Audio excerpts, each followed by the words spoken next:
ಕೊನೆ ಹಂತಕ್ಕೆ ಬಂದಿದೆ ಸರ್ ಚುನಾವಣೆ. ಕೊನೆ ಹಂತ. ನಾಳೆ ಕೊನೆಯ ದಿನ ಪ್ರಚಾರ ಮಾಡಲಿಕ್ಕೆ 5 ಗಂಟೆಗೆ ಮುಗೀತದೆ. ಸೊ ಅಲ್ಲಿವರೆಗೂ ಕೂಡ ಕ್ಯಾಂಪೇನ್ ಮಾಡ್ಬೋದು, ಮನೆಗೆ ಓಟ್ ಕೇಳ್ಬೋದು. ಆಮೇಲೆ ಕ್ಯಾಂಡಿಡೇಟು ನಾವ್ಯಾರು ಇರಂಗಿಲ್ಲ, ಕ್ಯಾಂಡಿಡೇಟ್ ಮನೆಗೆ ಹೋಗಿ ಓಟ್ ಕೇಳ್ಬೋದು. ಮತ್ತೆ ಇಲ್ಲಿ ವೋಟರ್ಸ್ ಆಗಿರೋರು ಕೇಳ್ಬೋದು ಮನೆಗೆ. ಔಟರ್ಸ್ ಇರಂಗಿಲ್ಲ,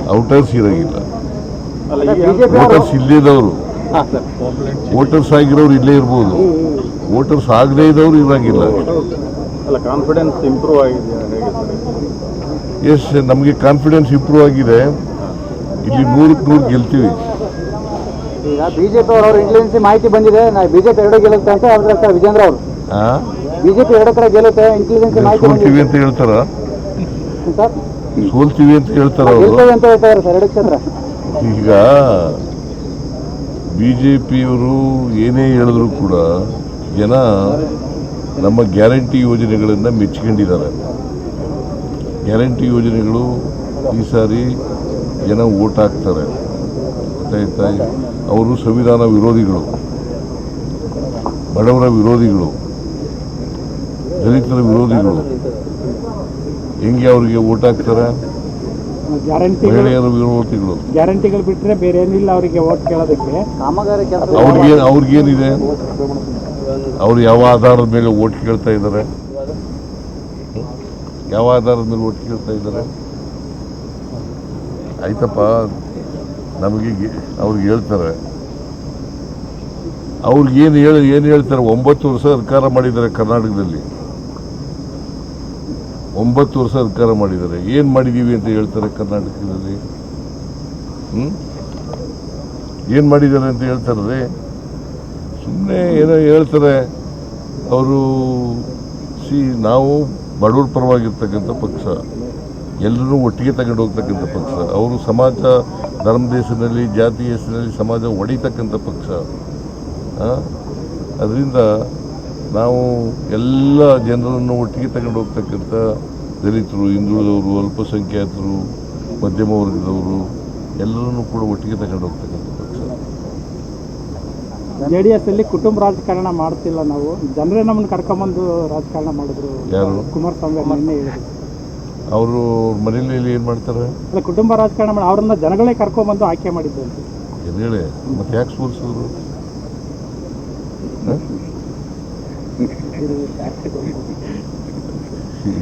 ಈಗ ಚನ್ನಪಟ್ಟಣದಲ್ಲಿ ಸೋತವ್ರು ಯಾರು ರೀ?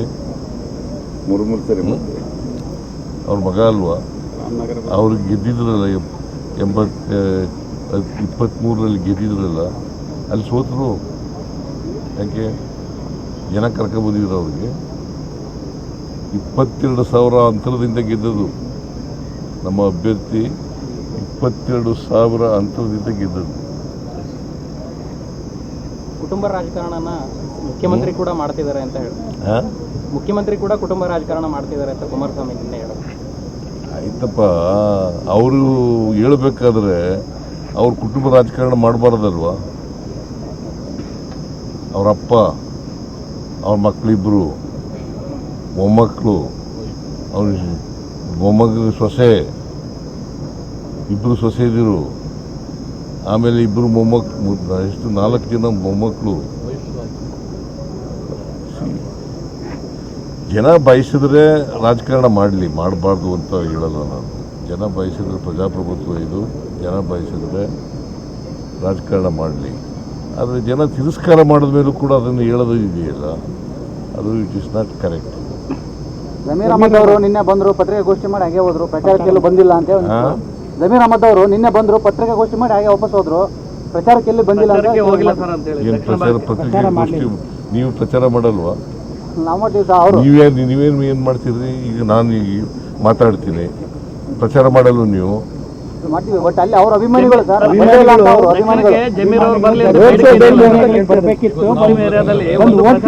ಮುಸ್ಲಿಂ ಏರಿಯಾಗಳಿಗೆ ಬಂದು ಓಟ್ ಕೇಳಬೇಕಿತ್ತು ಅಂತ ಅವ್ರ ಅಭಿಪ್ರಾಯ. ಸಮಯ ಇಲ್ಲ, ಅವರು ಹೋಗಿದ್ದಾರೆ ಬಾಗಲಕೋಟೆ. ಸಮಯ ಇಲ್ಲ. ಇಲ್ಲಿಗೆ ತುಂಬಾ ಅಗತ್ಯ ಇತ್ತೇನೋ ಅವರು ಹಾ? ಇಲ್ಲಿಗೆ ಅಗತ್ಯ ಇತ್ತು ಅಂತ ಅವ್ರು ಹೇಳೋದು. ಎಲ್ಲ ಕಡೆ ಅಗತ್ಯ ಇದೆ ಅವ್ರದ್ದು. ಬಾಗಲಕೋಟೆಯಲ್ಲೂ ಕೂಡ 42,000 ಮುಸ್ಲಿಂ ಓಟ್ಗಳಿದ್ದಾವೆ. ಇಲ್ಲಿ ಅವ್ರ ಹೆಚ್ಚಿದಾವೆ ಸರ್, ಆದ್ರೆ ಒಂದು ಪ್ರಚಾರ ಕೇರಳದಲ್ಲಿದ್ದರು ಅವರು 4ನೇ ತಾರೀಕು ಹೇಳಿದ್ರು ಕೇರಳದಲ್ಲಿದ್ದರು. ಸೊ ಹಾಗಾಗಿ ಹೆಚ್ಚು ಸಮಯ ಇರಲಿಲ್ಲ. ಇವತ್ತು ಅಲ್ಲಿ ಬಾಗಲಕೋಟೆಯಲ್ಲಿ ಮಾಡಿ ಆಮೇಲೆ ನಾಳೆ 5 ಗಂಟೆವರೆಗೆ ಮಾತ್ರ ಇರೋದು. 5 ಗಂಟೆವರೆಗೆ ಮಾಡಿ ಹೊರಟೋಗ್ತಾರೆ. ಸೋಮಣ್ಣ ಅವ್ರಿಗೆ ಕೆಲಸ ಇಲ್ಲ ಅಂತ ನೀವು ಹೇಳಿದ್ದಕ್ಕೆ ಅವ್ರು ರಿಯಾಕ್ಟ್ ಮಾಡಿರೋದು.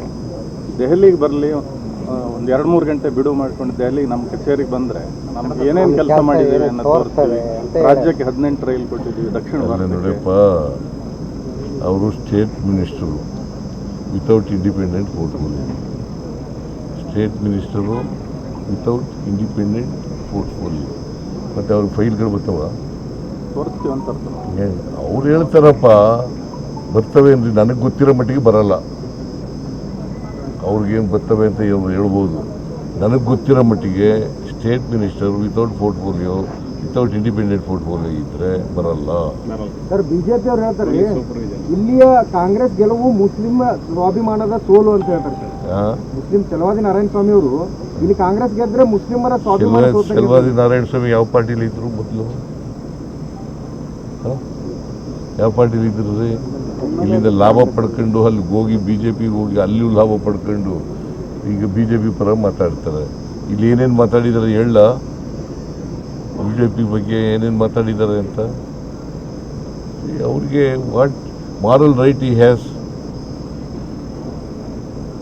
ಸರ್, ನೀವು ಅನ್ನರಾಮಯ್ಯ ಅಂತ ಎಲ್ಲ ಕಡೆ ಇರ್ತೀರಿ. ಎಚ್ ಡಿ ಕುಮಾರಸ್ವಾಮಿ ಅವರು ನಿನ್ನೆ ಅನ್ನರಾಮಯ್ಯ ಅಲ್ಲ ಅಂತ ಹೇಳಿದ್ದಾರೆ. ಬಿಜೆಪಿಯವ್ರ ಬಗ್ಗೆ ಏನೇನು ಬೈದಿದ್ದಾರೆ ಇವರಪ್ಪ ಇವರು ಅಂತ ಹೇಳ. ಈಗ ಬಿಜೆಪಿ ಜೊತೆ ಸೇರ್ಕೊಂಡಿದ್ದಾರೆ ತಮ್ಮ ಉಳಿವಿಗೋಸ್ಕರ, ಅಸ್ತಿತ್ವಗೋಸ್ಕರ. ಬಿಜೆಪಿಯವ್ರ ಬಗ್ಗೆ ನರೇಂದ್ರ ಮೋದಿ ಅವ್ರ ಬಗ್ಗೆ ಏನು ಮಾತಾಡಿದ್ದಾರೆ, ಬಿಜೆಪಿ ಬಗ್ಗೆ ಮಾತಾಡಿದ್ದಾರೆ ಹೇಳ. ಅವ್ರಿಗೆಲ್ಲ ಏನು ಇದೆ? What moral right they have? Party cut ಅವರು ಪಾರ್ಟಿ ಕಟ್ ತೋರಿಸ್ಲಿ ನೋಡೋಣ, ನಾವು 30 ಸೀಟ್ ಆದ್ರೂ ಗೆಲ್ತೀವಿ, ಪಾರ್ಟಿ ಕಟ್ ತೋರಿಸ್ಲಿ ಅಂತ ಹೇಳ್ತಾ ಇರ್ತಾರೆ. ಪಾರ್ಟಿ ಕಟ್ಟಿ ನೋಡ್ಲಿ, ಸಿದ್ದರಾಮಯ್ಯ ಅವರು ನಮಗೆ ಹೇಳ್ತಾರಲ್ಲ ಅಂತ ಹೇಳಿ ಅವ್ರು ಪಾರ್ಟಿ ಕಟ್ ತೋರಿಸ್ಬೇಕಂತ ನಾವು 30 ಸೀಟ್ ಆದ್ರೂ ಗೆಲ್ತೀವಿ, ಸಿದ್ದರಾಮಯ್ಯ ಅಷ್ಟು ಗೆಲ್ಲಲ್ಲ ಅಂತ ಅವ್ರು ಹೇಳೋದು. ನಾನು ಪಾರ್ಟಿ ಕಟ್ಟಿ ಆಯ್ತು ಮರ್ಜಿ ಆಗ್ಬಿಟ್ಟಿದ್ದೀನಿ. ಕಾಂಗ್ರೆಸ್ನಲ್ಲಿ ಇದ್ದೀನಿ ನಾನು. ಕಾಂಗ್ರೆಸ್ಸಿನ ಸಿದ್ಧಾಂತ ಸೆಕ್ಯುಲರಿಸಮ್. ನಾನು ಸೆಕ್ಯುಲರ್ ಪಾರ್ಟಿ ಜೊತೆ ಸೇರ್ಕೊಂಡಿದ್ದೀನಿ. ನಾನು ಹೊಸ ಪಾರ್ಟಿ ಕಟ್ಟಿದ್ದೀನಿ ಅಂತ ಎಲ್ಲೂ ಹೇಳಿಲ್ಲ. ನಾನು ಹೊಸ ಪಾರ್ಟಿ ಕಟ್ಟಿ ಅಂತ ಯಾಕೆ ಹೇಳ್ತಾರೆ? ಅವ್ರು 30 ಸೀಟ್ ಆದ್ರೂ ತಗೊಂಡಿದ್ದೀವಿ, ಅಷ್ಟು ತಗೊಳ್ಳಲ್ಲ. ನಮ್ಮ ಬಗ್ಗೆ ಮಾತಾಡ್ತಾರೆ. 30 ಸೀಟ್ ಆದ್ರೂ ತಗೊಂಡಿ ನಾವು ಅವ್ರ ಪಾರ್ಟಿ ಕಟ್ ನೋಡಿದ್ರೆ ಗೊತ್ತಾಗುತ್ತೆ ಅಂತ ಅವ್ರು ಹೇಳೋದು. ಸರಿ, ಎಷ್ಟು ತಗೊಂಡ್ರು? 19 ಸೀಟು.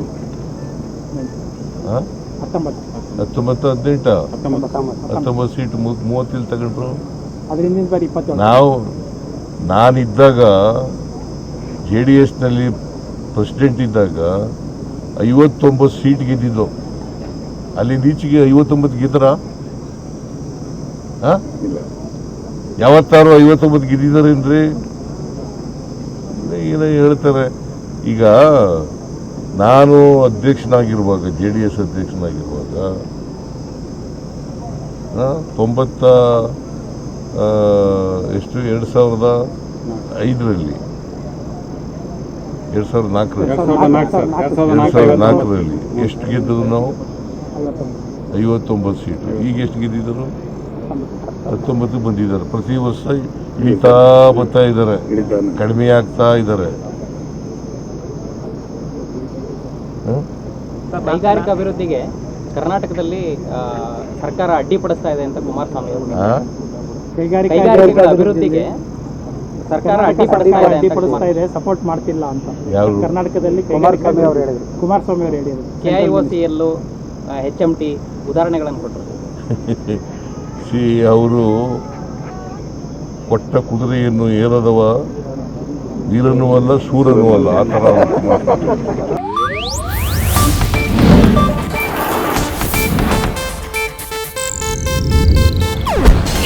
ಏಷ್ಯಾನೆಟ್ ನ್ಯೂಸ್ ನೆಟ್ವರ್ಕ್ ಪ್ರಸ್ತುತಿ.